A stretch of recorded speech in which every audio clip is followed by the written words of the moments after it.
Praise the Lord. सभी को जय मसीह। मैं सुनीता चौथानी आप सभी का आज के इस यूट्यूब वीडियो में स्वागत करती हूँ। और आज का बहुत ही इंटरेस्टिंग टॉपिक है, इसलिए एंड तक आप ज़रूर सुनिए। आप इस वचन के द्वारा बहुत आशीषित पाएंगे, क्योंकि कल कलीसिया में यानी कि चर्च में यही वचन चला था और काफ़ी मुझे अच्छा लगा। तो मैंने सोचा मैं भी इसी लाइन्स पे क्यों ना आपको वचन दूँ और आपको इंकरेज करूँ। तो यहाँ पर हम चलेंगे, यिर्मयाह 18 का पहला वचन हम देखेंगे कि यहोवा की ओर से यह वचन यिर्मयाह के पास पहुंचा। किसकी ओर से? परमेश्वर की ओर से, यहोवा की ओर से। आज परमेश्वर की ओर से आपके पास यह वचन पहुंच रहा है, ये प्रॉमिस पहुंच रही है। और यहाँ पर आपने परमेश्वर को नहीं, लेकिन परमेश्वर ने आपको चुना, आपको नाम लेकर बुलाया, आपको अपनी संतान बनाया, आपको अपने सन्स एंड डॉटर्स बनाया है। तो ये बात हमेशा याद रखिए कि आपने नहीं, पर परमेश्वर ने आपको चुना है। और यह वचन यिर्मयाह के पास पहुंचा, उठ और कुम्हार के घर जा।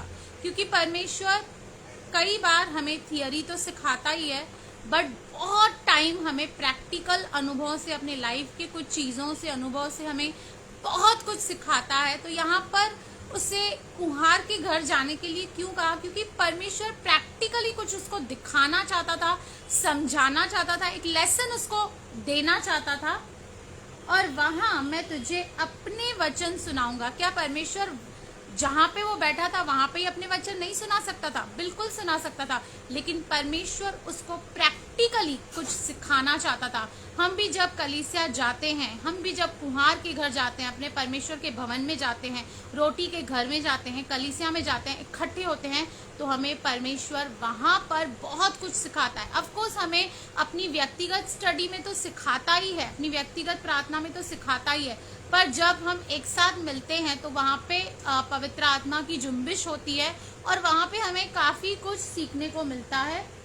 इसलिए मैं कुम्हार के घर गया और क्या देखा? कहाँ गया?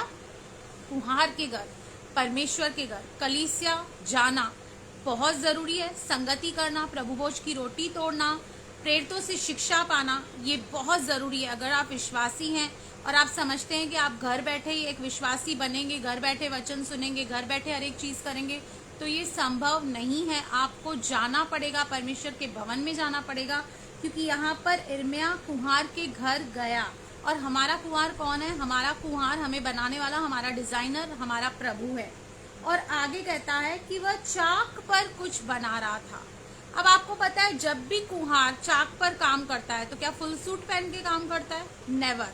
एक बनियान, धोती जो पूरी मैली, पूरी मिट्टी से भरी हुई, वो उस पर क्या कर रहा था? काम कर रहा था।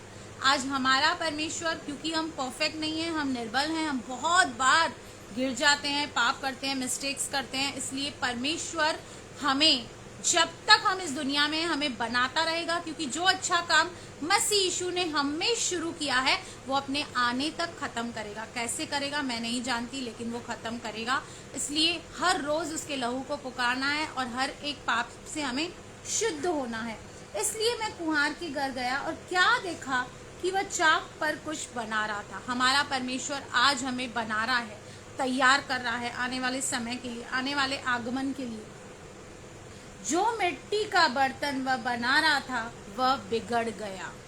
अब उसने तो अच्छी इच्छा से मिट्टी को लिया था, उसकी अपेक्षा थी कि मिट्टी में से मैं कुछ बेस्ट बनाऊं, लेकिन क्या हुआ? बिगड़ गया। हम भी कई बार मसीह में चलते चलते बिगड़ जाते हैं, टूट जाते हैं, बिखर जाते हैं, मिस्टेक्स करते हैं, गलतियां करते हैं। तो क्या हमारा कुम्हार हमको छोड़ देता है? नेवर। उसने क्या किया? तब उसने उसी को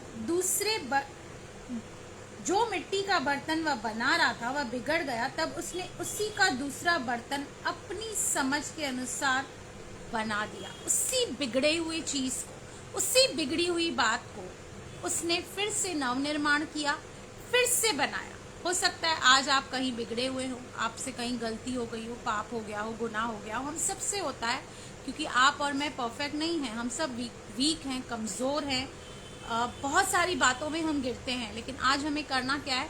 हमें सरेंडर करना है और प्रभु को कहना है कि प्रभु मैं इस एरिया में बिगड़ गई हूँ, प्रभु इस एरिया में मैंने अभी तक ओवरकम नहीं किया, इस एरिया में अभी तक मैं विजयी नहीं हुई हूँ, मेरी इस एरिया को, इस बिगड़ी हुई को आप बनाइए और मुझे एक आदर का बर्तन बनाइए, क्योंकि घर में कई प्रकार के बर्तन होते हैं, पर जो स्पेशल बर्तन होते हैं वो हम कभी निकालते हैं जब स्पेशल गेस्ट आते हैं। अदरवाइज आप और मैं जिसमें खाना खाते हैं वो ऑर्डिनरी बर्तन होते हैं। हम अपने लिए कभी भी बोन चाइना के बर्तन या बहुत ज़्यादा प्रेशियस बर्तन यूज़ नहीं करते हैं। लेकिन अगर हम अपने आप को, हम बहुत ऑर्डिनरी हैं, नॉर्मल हैं, जब अपने आप को हम परमेश्वर को सरेंडर करते हैं, परमेश्वर को देते हैं और कहते हैं परमेश्वर मैं इस एरिया में वीक हूँ, मैं बिगड़ गई हूँ, तो परमेश्वर उसी चीज़ को जो बिगड़ गई है बनाता है। लेकिन शर्त क्या है कि आपको परमेश्वर के हाथों में ही रहना है। जब आप परमेश्वर के हाथों में रहते हैं तब आप सुरक्षित रहते हैं, प्रोटेक्टिव रहते हैं। भले गलती हो जाती है, भले गुनाह हो जाता है, कई बार हम ज्योति को छोड़कर अंधकार में भी चले जाते हैं, लेकिन अगर हम परमेश्वर के हाथों में हैं तो हम सुरक्षित हैं, वी आर प्रोटेक्टेड। इसलिए आज एक टूटा हुआ बर्तन ही परमेश्वर की महिमा कर सकता है। इसलिए हमें टूटना, अपने आप को रियलाइज करना, हम कहाँ गलत हैं, हमने क्या गलत किया, बहुत ज़रूरी है। रियलाइज करके अपने आप को सरेंडर कीजिए और परमेश्वर की महिमा कीजिए। God bless you. प्रभु आपको इस वचन के जरिए बहुत बहुत आशीष करे। आगे कहता है 5 वचन, तब यहोवा का यह वचन मेरे पास पहुंचा, हे इज़राइल के घराने, यहोवा की यह वाणी है कि इस कुम्हार के समान तुम्हारे साथ क्या मैं भी काम नहीं कर सकता। क्या परमेश्वर के लिए कुछ कठिन है? क्या वो हमें बना नहीं सकता? क्या वो हमें माफ नहीं कर सकता? क्या हमें वो फिर से पुनर्स्थापित नहीं कर सकता?